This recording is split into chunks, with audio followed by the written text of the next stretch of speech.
Yes, mpenzi mtazamaji, tuko maeneo ya kona ya Fela ambapo nimepiga hatua mpaka kufika kwenye viwanja vya mpira ambapo nimekutana na kocha wa timu hii hapa ambayo unaiona nyuma kidogo.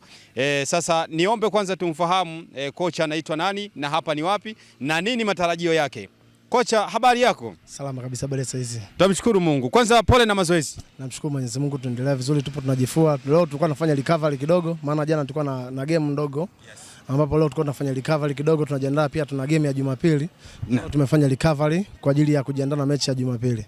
Yes, kwanza watazamaji wangependa kwanza kufahamu jina lako. Kwa majina naitwa Kazian Daudi Bukwimba.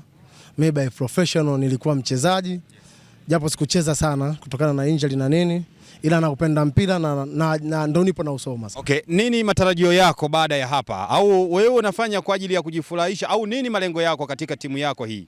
Sisi malengo yetu makubwa kwanza ni unajua, unaambiwa michezo ni afya, ni burudani, pia michezo ni ajira. Kuna baadhi ya vijana ambao kweli unaweza kaona wanacheza vizuri, wanafanya vitu vizuri, ambapo kiasi kwamba unaweza ni watu wote wanaweza wakaja wakasoti vijana, kwa sababu ni vijana wadogo ambao wanafundishika, na mpira wa kisasa ni wa kufundishwa, ni mpira wa darasani wa kufundishwa. Kwa hiyo vijana wanaelewa, nadhani hata wewe mwenyewe unaweza kuwa maangalia mazoezi yetu, ni vijana wanaoelewa, wanafundishika. Ni mtu yote ambaye anaweza kana mapenzi ya dhati anaweza kaja kuchukua kijana yote. Okay. Mimi ni labda nikuulize swali moja kwamba kwa mtazamaji ambaye anakufuatilia hapa kwenye channel yetu ya Mr. Kivumbi TV. Unawaambiaje labda pengine kuna mahitaji ambayo kidogo yanaweza yakahitajika, pengine unaweza ukamwambia watu wapo wanaopenda soka, wanaopenda mpira, unaweza ukawaambia moja kwa moja na wanaweza kukupataje katika jambo hili kufanikisha kuhakikisha vipaji vinaendelea kung'ara? Sisi kivitu vingi tunavyoomba sana sana ni vifaa vya mazoezi, unaona kama koni, ni watu wenyewe tunajitoa, hatuna mdhamini, hatuna nini. Okay, mimi nikushukuru sana kocha. Nikutakie mazoezi mema. Asante sana. Asante sana.